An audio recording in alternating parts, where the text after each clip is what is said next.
The book of 2 Ezra chapter 15 verse 17. And man shall desire to go into the city and shall not be able. The book of Lamentation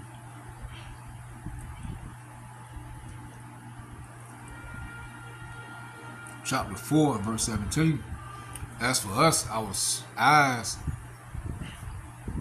as yet fail for our vain help, and our watching we have watched for a nation that cannot save us, that hunt our steps, that we cannot go in our streets. Our end is near, our days are fulfilled, our end is come. Our persecutors are swifter than the eagles of heaven. They pursue us upon the mountains, they laid wait for us in the wilderness. The breath of our nostrils, the anointing of the Lord Yahweh Shema Shah, was taken in their pits, of whom we said, under his shadow we shall live among the heathen. All praises to Yahweh, Hashem Shah, Wahara. Give honors to the elders and the apostles of the great millstone. Shalom to the hopeful elect, the seeking to be the elect of the nation of Israel. They're scattered abroad amongst the heathen. Some look like the heathen. They're given 144,000. Preachers, teachers, and prophets, Shalom. Now, before we read this Psalms 59, as you see, prayer for deliverance from enemies, as we just read, 2 Ezra 15 and Lamentations 4, just like it, what 2 Ezra 15 is going up to now, end time prophecy, and what we read, how people are going to desire to go into a city shall not be able, and what we read in Lamentations, the 4th chapter, is going to what happened during the Babylonian Empire, how the Assyrians were everywhere when Jake tried to flee and escape. Must be the same way this time. All right? And we need prayer. We need deliverance. We need to continue to pray. Watch, pray, and fast, man. In the names of Yahweh Shema Shah, stand firm in the faith. Because they're coming. They're coming. Got this video by my man Brad. 13 minutes and 22 seconds. I'm going to play the whole thing. But before we play it,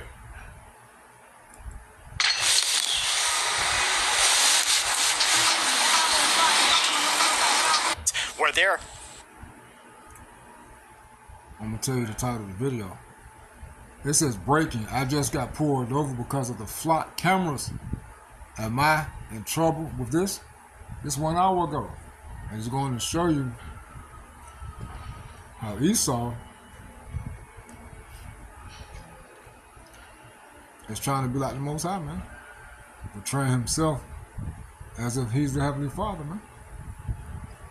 You know, Isaiah 14 and verse 13. For thou hast said in thine heart, I will ascend into heaven. I will exalt my throne above the stars of God. I will sit also upon the mountain of the congregation in the sides of the north. I will ascend above the heights of the clouds. I will be like the Most High. You see? So this is what Esau was doing through his technology, the flock cameras, man. They putting some stuff up in my neighborhood, man. These fiber optic cables, you know, which they already got the balls set up. They had them up since during the CV period. You know, the balls up there by the stoplights and the poles and things of that nature. And it looked like a flock camera right up here by the church, man. I'm gonna check that joint out probably tomorrow. See what's up with it. You know, I don't know if it's a light that this church has set up, or if the government, you know, put up a flock camera, man. All right, but you know they're everywhere, and they're surveilling everybody, tracking and tracing everybody. All right. So this is the doings of Esau. All right. And when you read verse 15, it says, "Yet thou shalt be brought down to hell," meaning the grave, to the sides of the pit, meaning, hey, they're gonna be destroyed. So we're most definitely here at the end.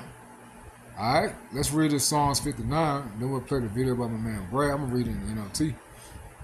As you see in the KJV, prayer for deliverance from the enemies.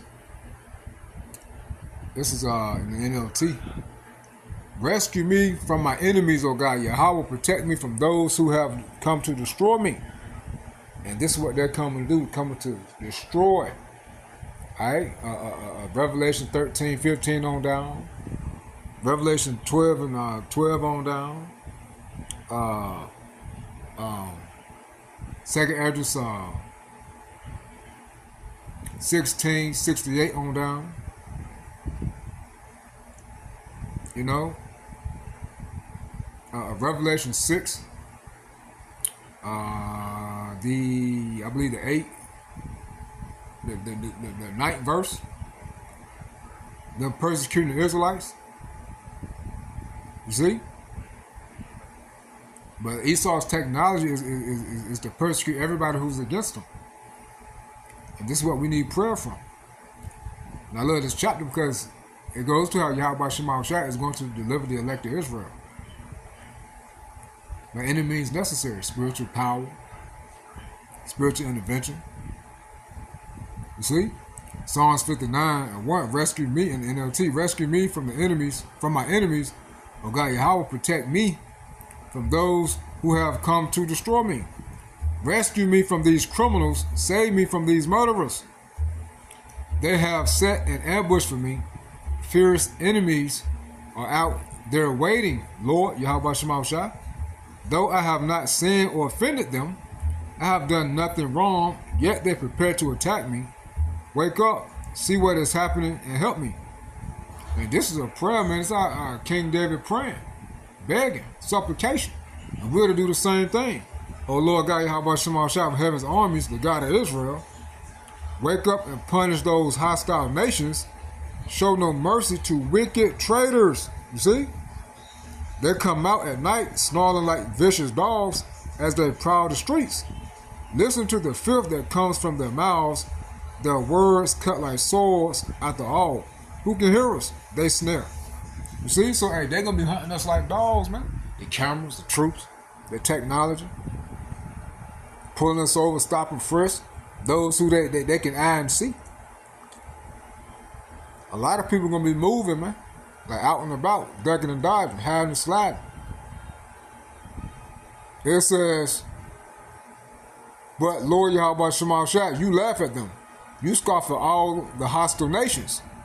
You are my strength. I wait for you to rescue me. For you, O God Yahweh, are my fortress. In his unfailing love, my God Yahweh will stand with me. He will let me look down in triumph on all my enemies. And this, and Yahweh Shema Shah is going to protect the elect. And you go into that Psalms 91, how like the elect of Israel is going to see the downfall of their enemies, man. The heathens get punished, and 2/3 of our people who wicked as hell. Can't stand 2/3 of our people, man. I can't stand them. Especially damn Christians. It says, don't kill them, for my people soon forget such lessons. Stagger them with your power and bring them to their knees, O Lord Yahweh Shema Shah shield. Because of the sinful things they say, because of the evil that is on their lips.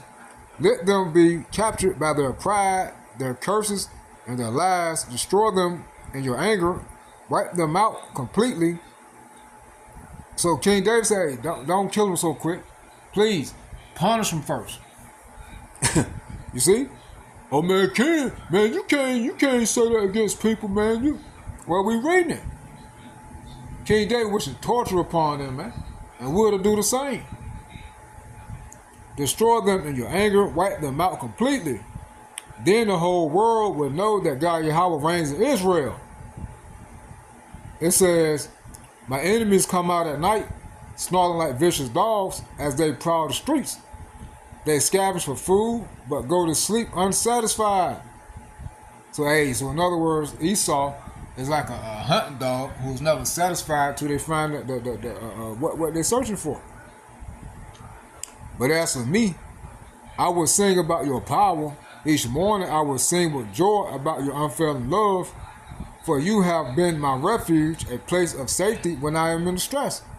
O my strength, to you I sing praises for you. O God Yahweh, are my refuge. It says the God who shows me unfailing love. NLT verse 17. Unto thee, O my strength, will I sing, for God Yahweh is my defense and the God of my mercy. You see? So let's play the video because it's coming.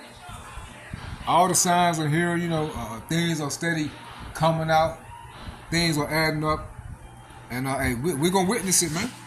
Like my man Brad said, I'll put the link to this video in the description box. And it's titled, Breaking, I Just Got Pulled Over. You see, I just got pulled over because of the flock cameras. Am I in trouble for this? Let's play the video, man. I just got pulled over by local law enforcement. I believe that it is because of these camera systems that they have set up, and the cop pretty much told me that that's exactly what's going on.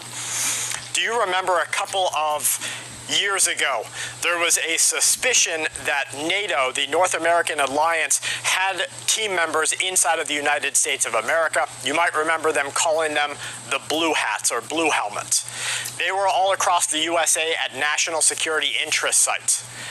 Well, I talked to this cop about this, and when I asked him why exactly I got pulled over, I wasn't speeding. Luckily, I had a collared shirt on because going gray man, blending into the rest of society, they suspect if you're walking around, driving around with a collared shirt on, well, you're probably going to a place of business. You're doing some sort of official personal business. Maybe you're going to work or coming home from work. So they look at you a little bit differently.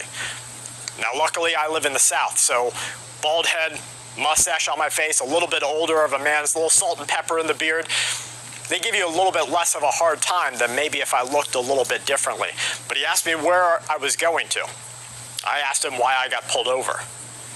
Now, they couldn't give me an exact reason, and in fact, they had two other patrol vehicles follow up behind them to tell me, what am I doing? Where am I going? Asking me all of these questions, grilling me, looking inside of the vehicle. Can I see inside of your glove box? Absolutely not. Build your perfect storage setup with U.S. General. From roll cabs to carts and... Absolutely not. Tell me why I was pulled over. Why has my ability to move throughout the street been stopped? And they couldn't give me a reason. Now, they're supposed to legally give you a reason. And so as soon as two of the other cops left, because license checks out, insurance checks out, made them do all of the running themselves, everything checks out, it's fine. When two of the other cops left, things got real. I asked him exactly what was going on. I said, I'm not trying to cause any trouble. I just want to know what's happening so it doesn't happen again. And he said the vehicle was flagged.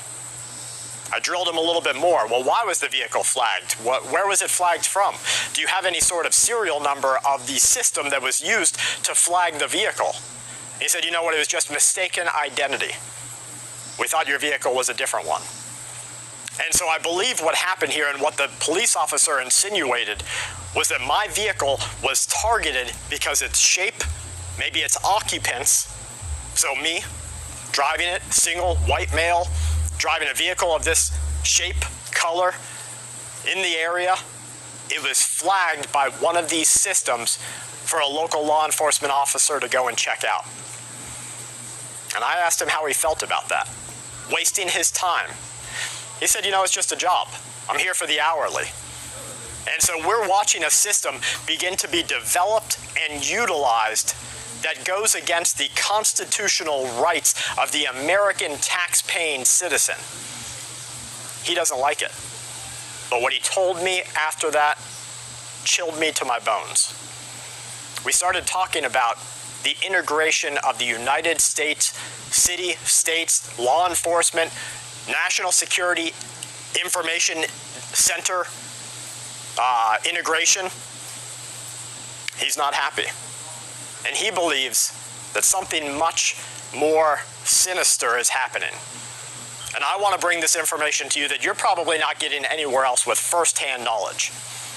He believes that just like during the Democrat presidency, there was a large group of individuals reportedly from NATO operating on American soil inside of our country and government, that things are a little bit different now because it's a Republican presidency. And he said that there are Israeli operators working alongside national security, the FBI, and state-level law enforcement. And he said that this is very concerning to him because he feels like the American people should be processing American law enforcement. Well, what are we going to do about it here? They just signed up for the entire government of that other country to become integrated into our national security inside of the USA. And things go a little bit further than that. Again, luckily I had a collared shirt on, clean-shaven head today, business stuff inside of the vehicle next to me. Things could have went either if I did not de-escalate the situation or if the law enforcement official was flagged in a way that could have seen me as a violent individual. Now remember, I live in an open carry state. I operate within the guidelines that I need to. I'm as gray as I possibly can be. If he had flagged or the system had flagged my vehicle for other reasons, it could have been a much different day. He knows the risk. And he's mad that they're being put into these positions where they're looking at individuals differently.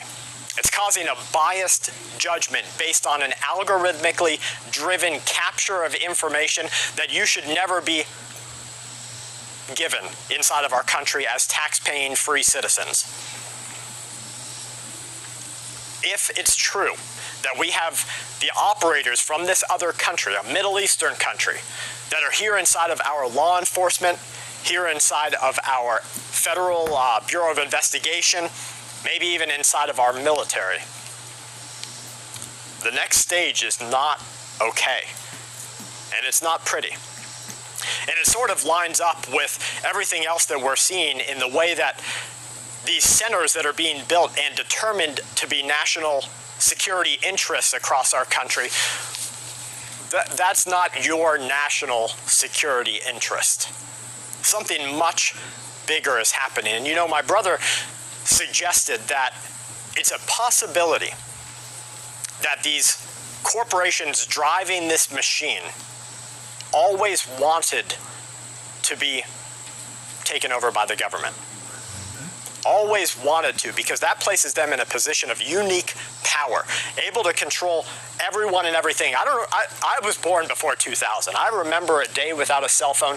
I remember days without beepers and pagers. And even before our buddies over in the Middle East made their own specialty beepers and pagers.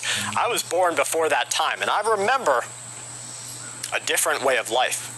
But if you know everything that has happened since 2000, when cell phones and data marketing integration, now the ability for these corporations, you see, if you're looking at your phone and you're watching this video right now, that's a data point. If you're scrolling through Facebook later and you stop for a second and you look over at your wife to talk to them, or you look over at the television or your cat and you look back, that's a data point. If you don't, if you just scroll past like you don't care, you look over at your cat, that's another data point. It's an actionable source of information. Now I asked the cop, well, what do you do about it? And he said, well, he's here to gather a check. This is what he's doing. But at home, his life is very different. He has instructed his family to live like the Mennonites. You may play hard, but are you reaping the rewards? Because you could be earning Google Play points. Redeem them for exclusive perks like sweet accessories and in-game items that carry you to victory. Redeem your points for rewards now. Hardee's came up with the mushroom and Swiss burger over 45 years ago. Buttery Swiss and savory mushroom. Instructed his family to live like the Mennonites. He instructed his family to live like the Amish. The only one in his household who he said he has a problem with this is his daughter. Very caught up in social media, trending, things that are happening, very caught up in an NPC style of life that it almost as if it hurts her or condemns his actions by wanting her to remove herself from this overarching control mechanism. But everybody else in the house lives like the Amish. No phones, like I said this morning, no lights, no motor car, not a single luxury. Now, of course, obviously they have phones because he's going to work. And of course, obviously they have cars because he's driving to work. And of course, obviously he has electricity at his home because in our country, they've made it illegal not to have those things. Even though it's not a right, a human right, a basic right. Instead, it's a purchasable, a purchasable luxury. But everywhere from that, he said, gets home, phones go outside of the house. Doesn't talk about his feelings around them. Reads old books. Watches pre-1990s movies. And that's something that I'm going to start adapting. So in a way, I guess I'm glad that I got falsely pulled over by this system that targeted me, maybe just to see if I would react a certain way. Because we were talking, me and my family, maybe the system, you know, if you understand quantum computing, it's sort of like Schrodinger's cat, right? It's both alive and dead. It's both a 1 and a 0. AI has both escaped and it's just trying to. But what if the system that they are building or implementing is so far beyond their control that the system is telling them what to do? So, pre-1990s, there was no system like this. And I don't know who gave them the technology or who gave them the idea, but it seems like from our president down to your local city council member, they're taking this on and they're pushing forward with it, and they do not care what you think or say or do until it acts against the system. So we live in our own control mechanism. That's what your home is. It's your own little cave. You see, back a couple of thousand years ago, you had to build your cave in your village and you had to protect it from everyone and everything else that wanted to do your harm, do your family harm. It's no different right now. Your house is your cave. Treat it like it. I know people who do not lock their car doors and do not lock their house doors, and they leave their windows open to the bedrooms of their young daughters every single day. No matter what I tell them, no matter what news articles I show them about people coming through the windows, they believe it's never going to happen to them. But your house is your cave, and you need to treat it like that. And so if the potential enemy is an informant that you carry around every day, you need to leave that informant outside of your house where they have no access to what you say, what you do inside, how you act, what your feelings are.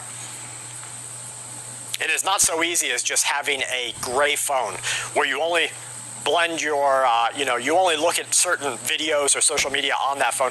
You need to just leave it outside. Or play the game.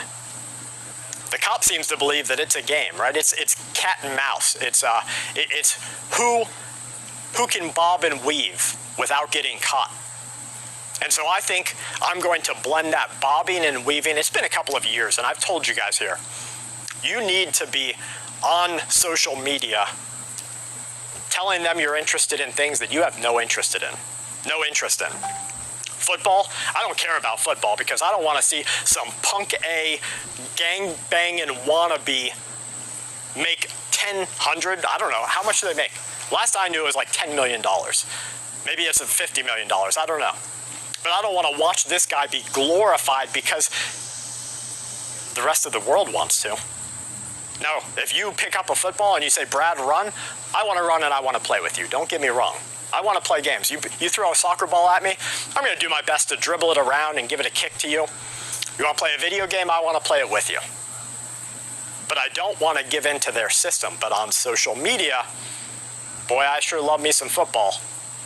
Georgia Bulldogs, Tampa Bay Buccaneers, Pirates, over in the baseball realms of the North. I love football, soccer, beer drinking, listening to the newest music. I love all of it. I can't eat enough of it up. I want more. Give me more today. Please infest me with your brain rot. But in my brain, the cat and mouse brain, I have a whole different reality.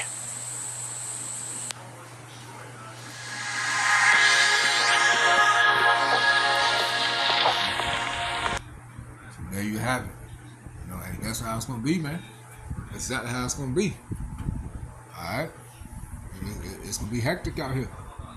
You know? But it's just a quick report through the Spirit of Power Yahweh Shema Shah. Be prepared, because it's gonna happen soon. Alright? Be prepared. It's gonna happen soon. And we need Yahweh Shema Shah. Be here with family members and anybody that's outside this truth.